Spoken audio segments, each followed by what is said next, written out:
Avión o cómo hablaba él a solas como si recitara un poema. Aquella tarde ella se lo preguntó. «Oye, ¿hace mucho que tienes la costumbre de hablar a solas?» Se lo dijo alzando con calma los ojos de la mesa, como si se le ocurriera de repente. Pero era obvio que no se trataba de una pregunta caprichosa que se le acabara de pasar por la cabeza. Posiblemente llevaba mucho tiempo rumiándola. Su voz poseía la inflexión rígida y un poco ronca que suele acompañar a las preguntas muy meditadas. En realidad, antes de formularlas, aquellas palabras debían de haber rodado, dubitativas, una y otra vez bajo su lengua. Ambos estaban sentados a la mesa de la cocina, uno enfrente del otro. Exceptuando los trenes que pasaban de vez en cuando, en los alrededores reinaba un silencio absoluto. Demasiado, a veces. Cuando no circulaba ningún tren, la vía parecía extrañamente silenciosa. El suelo de la cocina estaba recubierto de tablas de vinilo y él sentía un frescor agradable en la planta de sus pies desnudos. Se había quitado los calcetines y se los había embutido en los bolsillos del pantalón. Era una tarde bastante calurosa para ser abril. Ella llevaba remangada hasta el codo la camisa a cuadros de tonalidades pálidas y, con sus blancos dedos, jugueteaba con el mango de la cucharilla del café. Él contemplaba las puntas de los dedos de la mujer. Al fijar la vista, la conciencia se volvía a Roma y daba la impresión de que ella hubiera levantado una esquina del mundo y de que en ese momento estuviese desembrollando poco a poco sus hilos. Y lo hacía de forma mecánica, con gran apatía, como si fuera consciente de que aquello le llevaría su tiempo, pero de que debía desenredarlos bien desde el principio. Él contemplaba sus movimientos sin decir nada. No hablaba porque no sabía qué decir. En su taza quedaba un poco de café, ya frío, que empezaba a enturbiarse. Él acababa de cumplir 20 años. Ella era 7 años mayor, estaba casada, incluso tenía una hija. En resumen, ella era para él como la cara oculta de la luna. El marido de ella trabajaba en una agencia de viajes especializada en el extranjero, así que siempre se pasaba casi medio mes fuera de casa. Iba a Londres, a Roma, a Singapur. Al marido debía de gustarle la ópera, porque en las estanterías había alineados los gruesos álbumes de 3 o 4 discos, con óperas de Verdi, Puccini, Donizetti, Richard Strauss, clasificados por compositores. Aquellos discos parecían, más que una colección de música, el símbolo de cierta visión del mundo, plácida y muy estable. Cuando él se quedaba sin palabras o no sabía qué hacer, se entretenía mirando las letras de los lomos de los discos. De derecha a izquierda, de izquierda a derecha, iba leyendo para sí, uno tras otro, los títulos: La Bohème, Tosca, Turandot, Norma, Fidelio. Nunca había escuchado ese tipo de música. No era una cuestión de preferencias, es que jamás había tenido ocasión de oírla.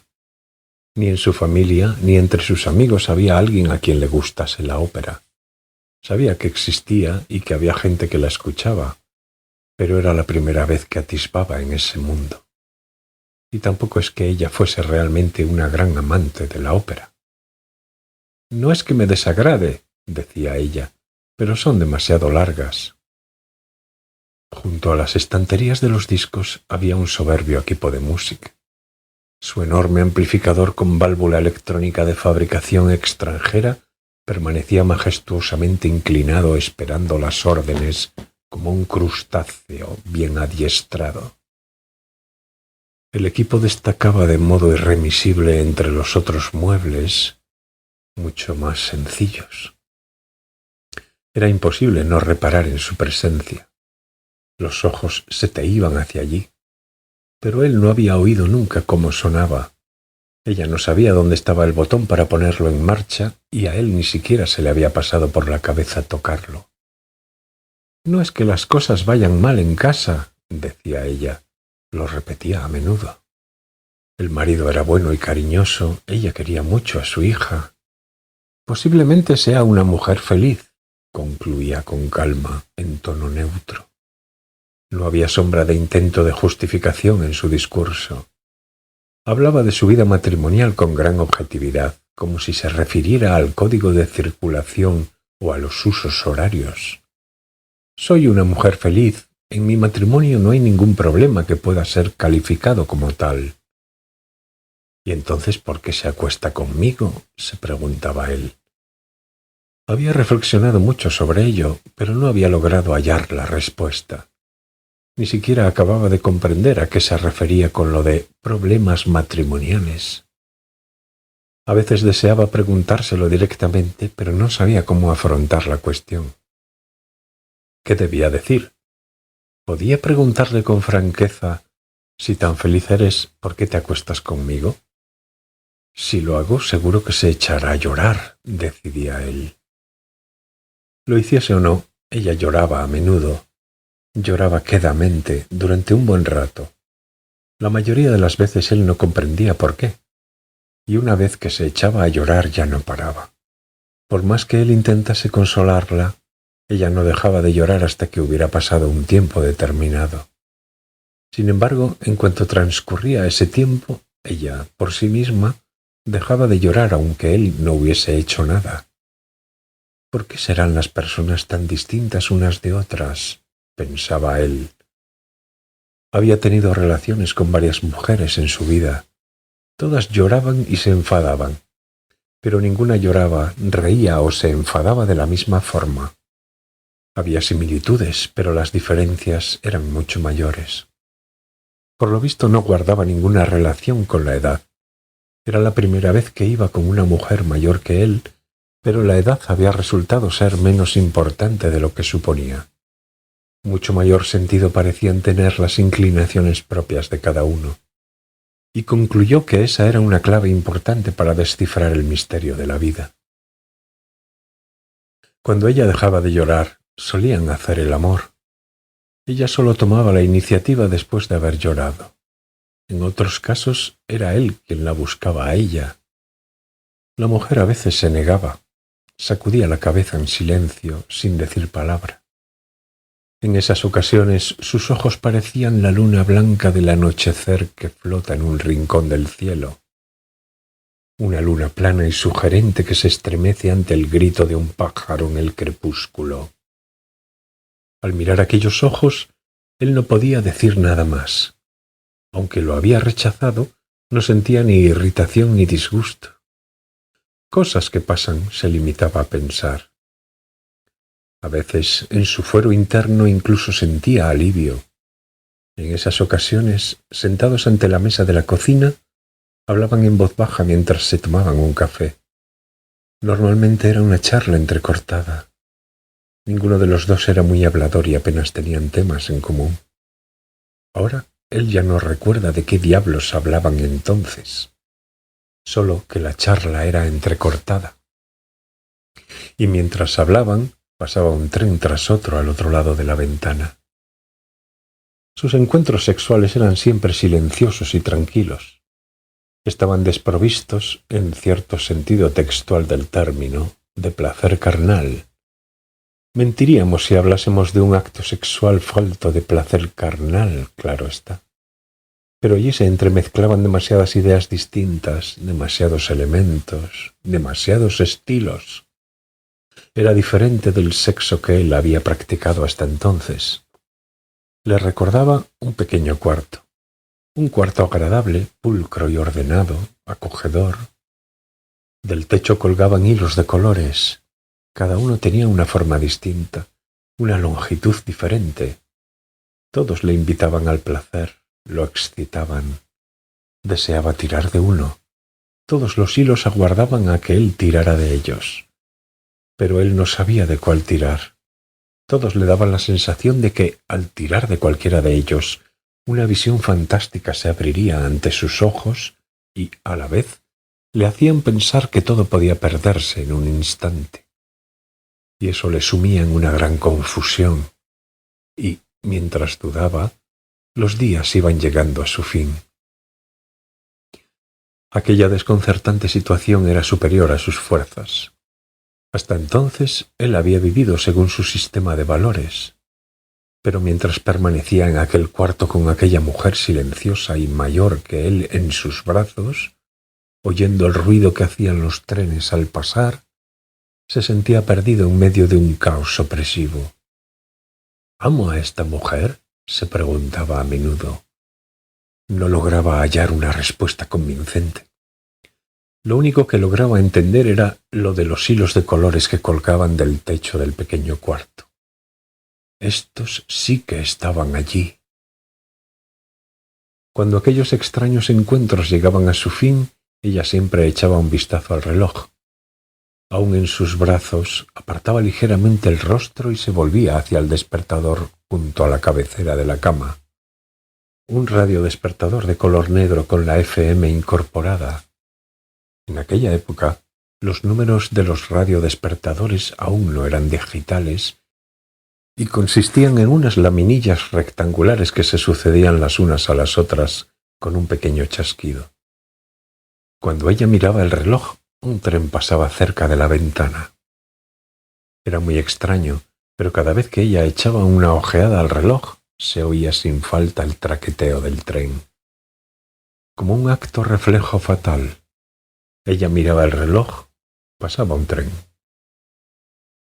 Miraba el reloj para comprobar que todavía faltaba tiempo para las 4, hora en que su hija volvía del parvulario. Él había visto a la niña una sola vez, por casualidad. La única impresión que la niña le había dejado era la de ser muy tranquila. Al marido, amante de la ópera, que trabajaba en una agencia de viajes, no lo había visto nunca, cosa que era de agradecer. Ella le preguntó sobre sus soliloquios una tarde de abril. Aquel día, como era habitual, había llorado, y ambos, como era habitual, habían hecho el amor. Hoy no logra recordar por qué lloró ella aquel día. Quizás únicamente porque le apetecía llorar. Tal vez estuviera con él solo porque le gustaba llorar en brazos de alguien. Él había barajado incluso esa posibilidad. Tal vez ella no pueda llorar sola y por eso me necesite a mí. Cerraron la puerta con llave, corrieron las cortinas, llevaron el teléfono junto a la almohada e hicieron el amor sobre la cama, con un gran silencio, como siempre. No habían acabado cuando sonó el timbre de la puerta, pero ella lo ignoró. Ni se sorprendió ni se asustó especialmente. Lo miró sacudiendo la cabeza en silencio, como diciendo, «Tranquilo, no pasa nada». El timbre sonó varias veces, pero el visitante desistió pronto y se marchó. No debía de ser nada importante, tal como decía ella. Un vendedor o algo por el estilo. ¿Cómo podía saberlo ella? De vez en cuando se oía el traqueteo de los trenes. A lo lejos tocaban el piano. Él recordaba vagamente haber oído aquella melodía en el pasado. Hacía mucho tiempo, en la escuela, en clase de música. Pero no logró recordar el título. La camioneta de un vendedor de verduras pasó traqueteando por la calle principal. Con los ojos cerrados, ella lanzó un hondo suspiro. Él eyaculó, en silencio. Él fue al cuarto de baño y se duchó primero. Cuando volvió, envuelto en la toalla de baño, ella aún estaba sobre la cama, boca abajo, con los ojos cerrados. Él se sentó a su lado. Le acarició suavemente la espalda con las yemas de los dedos, mientras seguía con la mirada, como siempre, las letras de los lomos de los discos de ópera. Luego ella se levantó, se vistió, fue a la cocina y preparó café. Poco después se lo dijo. «Oye, ¿hace mucho que tienes la costumbre de hablar a solas?» «¿Hablar a solas?», repitió él sorprendido. «¿Que hablo solo? ¿Te refieres mientras...?» No, en situaciones normales. Por ejemplo, cuando te duchas, cuando estás solo en la cocina leyendo el periódico». Él sacudió la cabeza. «No tenía ni idea. Nunca me había dado cuenta de que hablaba solo». «Pues lo haces, de verdad. insistió ella, jugueteando con el encendedor de él. No es que no te crea, dijo él incómodo. Se puso un cigarrillo entre los labios, tomó el mechero de manos de la mujer y lo encendió.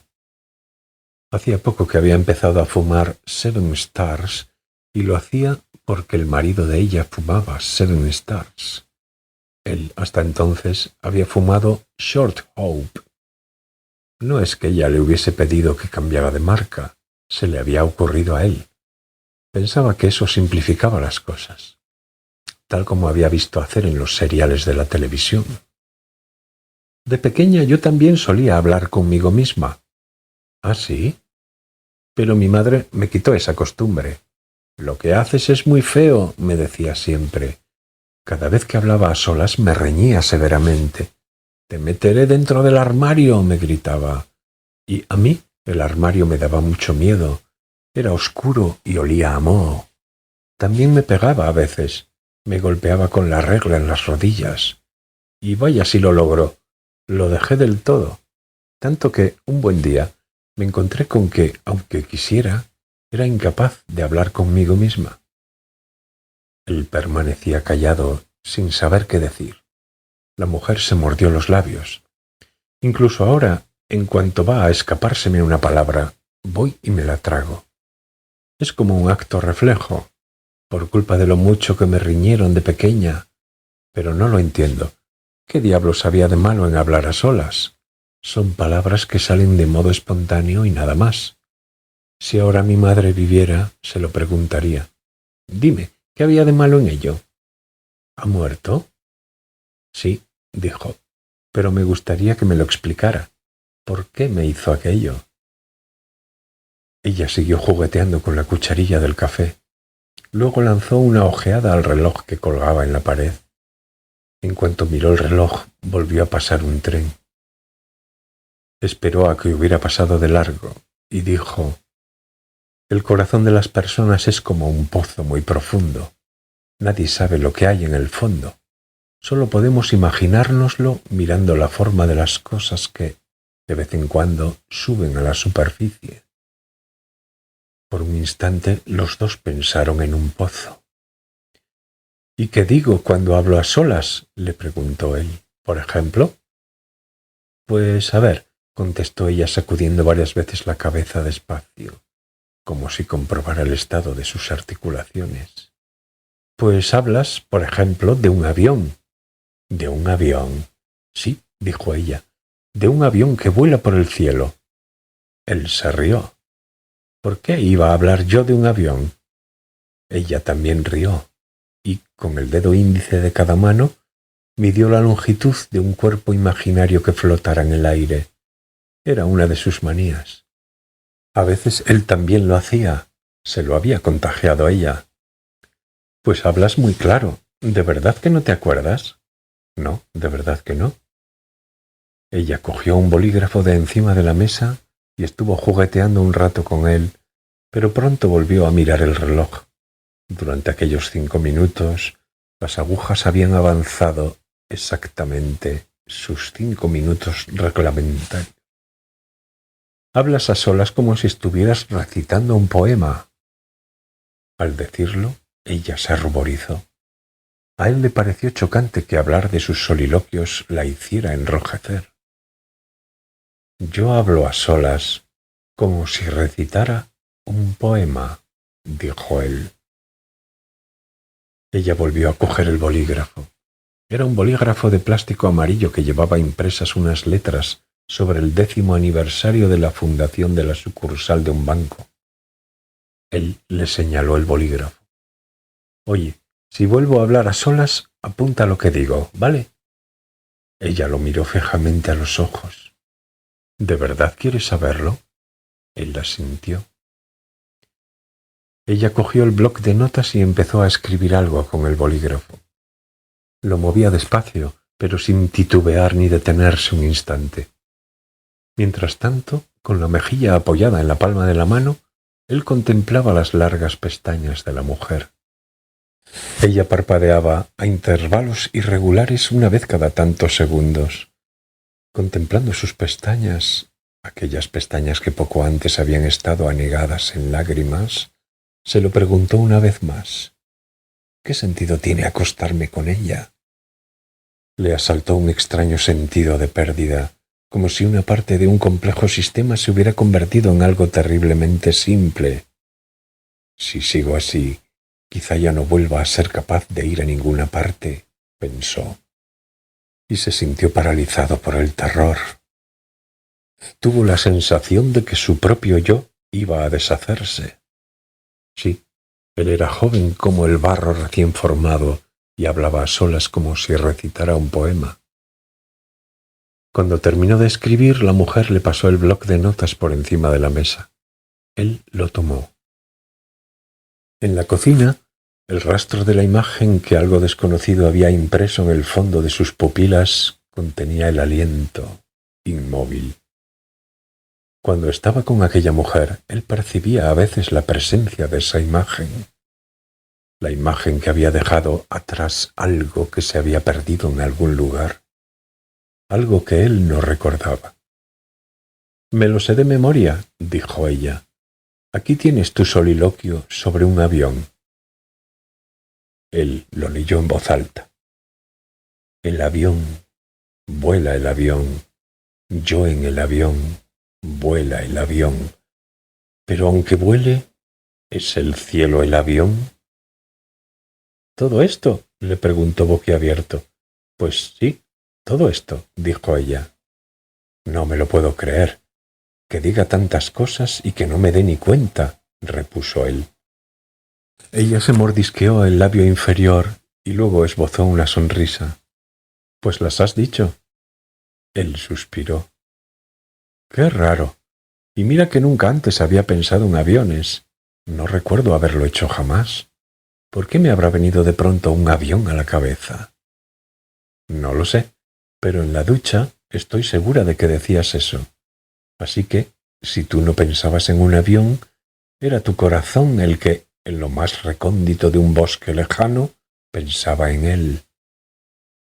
Tal vez estuviera construyendo alguno en lo más recóndito de un bosque lejano». Ella depositó el bolígrafo sobre la mesa con un pequeño golpecito y, luego, alzó los ojos y lo miró fijamente. Durante unos instantes permanecieron en silencio. Sobre la mesa, el café seguía enfriándose, perdiendo su transparencia. La tierra giraba sobre su eje, la luna alteraba de forma secreta la fuerza de la gravedad y decidía las mareas. En medio del silencio, el tiempo transcurría y los trenes pasaban de largo. Él y ella pensaban en lo mismo, en un avión. En el avión que el corazón de él construía en lo más recóndito de un bosque lejano.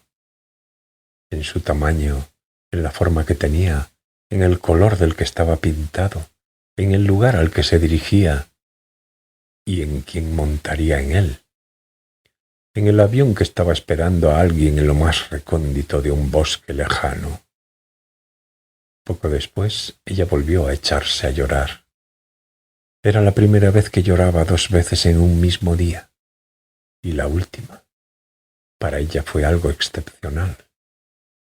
Él alargó el brazo por encima de la mesa y le acarició el pelo. El tacto le pareció terriblemente real, duro, liso y lejano como la vida misma. Él piensa, sí, en aquella época yo hablaba a solas como si estuviera recitando un poema.